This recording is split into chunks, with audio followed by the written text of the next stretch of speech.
त्याच्यामध्ये ही नोंद केलेली आहे. त्यानंतर महाराष्ट्रात जे काही सरकारने प्रकाशित केलेला गॅझेट आहे, गॅझेट ऑफ औरंगाबाद, हे जे 1981 मध्ये, त्यामध्ये ही तसा उल्लेख केलेला आहे. डिंकापासून, गवतापासून, लाकडापासून किंवा बाकीचे जे हे करतात, तेंदूपत्ता असेल, तोंडणं असेल, बोनपाट असेल, दोरखोंड असेल, अशा पद्धतीच्या छोट्या छोट्या आपल्या समाजाच्या नोंदी घेतलेल्या आहेत.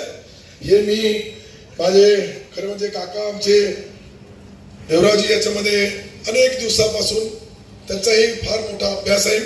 त्यांच्याकडून मी काही माहिती घेतली. काही माहिती जी आहे, अनेक मुद्दे आहेत माझ्याकडं.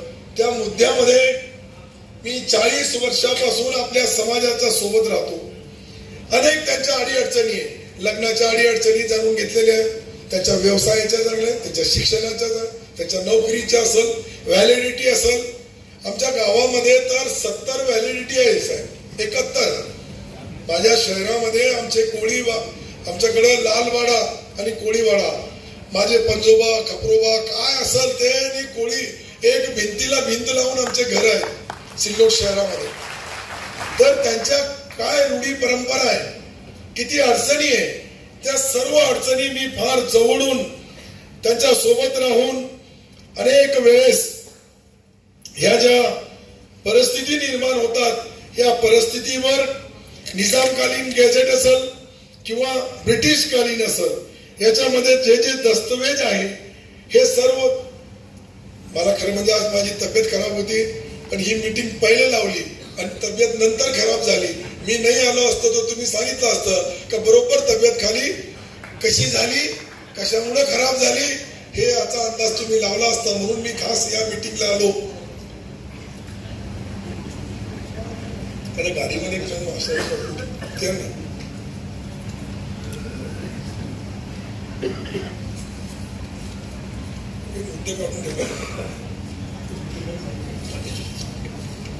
माझ्या गाडीमध्ये होती. तर हे जात प्रमाणपत्रासाठी जी अडचण येते, जात प्रमाणपत्र, जात वैधता प्रमाणपत्र पडताळणी समिती 11 पासून आजपर्यंत वैधता प्रमाणपत्र देत नाही आणि एकाच फक्त कोळी बांधवांना, बाकी सर्वांना देतात, सर्वांना मिळतो. मग ह्या कोळी जातीच्या पहिल्या ज्या वडिलोपार्जित ज्यांना त्यांनी दिलेल्या ज्या वैधता प्रमाणपत्र, व्हॅलिडिटी सर्टिफिकेट आहे, मग ते खोटे आहे का? आणि दुसऱ्या समाजाला एखाद्या वडिलोपार्जित झाला तर आई बाबाचं रक्ताचं नातं किंवा त्याच्या रक्ताचे नाते तपासतात आणि त्याला तात्काळ देतात. मग यांच्या लोकांचे हजारो व्हॅलिडिटी आजही मराठवाड्यामध्ये हजारो आहे, झालेले आहे. त्याच्यामध्ये काहीतरी नवीन करतात. हा परवा जो GR काढला, या GRच्या बाबतीत मी सरकारला विनंती करणार, मुख्यमंत्र्याला विनंती करणार की मी आज ज्या कोळी बांधवांच्या भावना ऐकल्या, त्यांच्या भावना तीव्र आहेत. आपण दुसऱ्या समाजावर अन्याय करू नका, पण या समाजाला न्यायापासून वंचित ठेवू नका. मला जी सिद्धेश्वर रावनी चेतावणी दिली, मी कार्यकर्ता आहे, त्यांच्या भावना समजू शकतो. दिलीप जमादार साहेबांनी जी मला माहिती दिली ती मी समजू शकतो. शेवटी त्यांच्या भावना समाजासाठी आहे. त्यांच्या दोघांकडे सर्व आहे, पण त्यांच्या समाजाला मिळत नाही. माझ्या विठ्ठल सपकाळपासून तर काकापासून इथे 50 असे आहेत की ज्यांच्याकडे व्हॅलिडिटी आहे, परंतु हे समोर बसलेले गोरगरिबी, त्यांच्या मुलाबाळाचं काय, त्यांच्या येणाऱ्या पिढीचं काय, हा मुद्दा आहे. मी मंत्री म्हणून मी एक जबाबदारीने बोलू लागलो की मी ज्या भावना हे मांडतो, मी का आज बोलत नाही. गेल्या 25 वर्षापासून सातत्याने या बोलतात.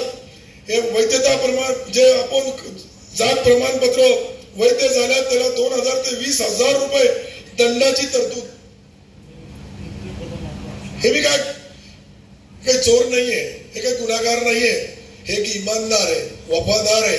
आणि या देशाचे सर्वात चांगले नागरिक कोणी असेल तर हे कोळी बांधव. मी जवळून पाहिलेलं आहे. मी जातीने मुसलमान, मी इतकी गॅरंटीने बोलू लागलो का मी यांच्या भावना घराघरापर्यंत पोहोचलेली आहे. मी यांच्या लग्न असेल, मोती असेल, सुख असेल, दुःख असेल, चांगलं असेल, वाईट असेल, प्रत्येक खेड्यापाड्या, वाडी, वस्ती, तांड्यापर्यंत गेलेलो आहे. आज FIR दाखल करण्याची जी अंमलबजावणी आहे हे तर मी आजच मी आणि चौगुले साहेब आम्ही सर्व आमदार सोबत जाऊ. शेवटी जे चौगुले तुमचे आमचे जे आमदार आहे मराठवाड्याचे यांच्या भावना आहे हे कधीही आपल्या समाजाच्या बद्दल प्रत्येक वेळेस त्या सभागृहामध्ये बोलतात.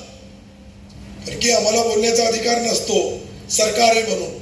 या ठिकाणी नाही बोललो असतो तर बाकीच्या लोकांनी मला शिव्या दिल्या असत्या. मी या ठिकाणी एक आमदार म्हणून बोलू लागलो, मी मंत्री म्हणून बोलू लागलो नाही.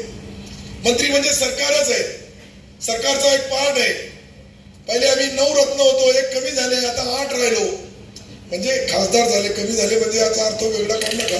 भोमरे साहेब खासदार झाले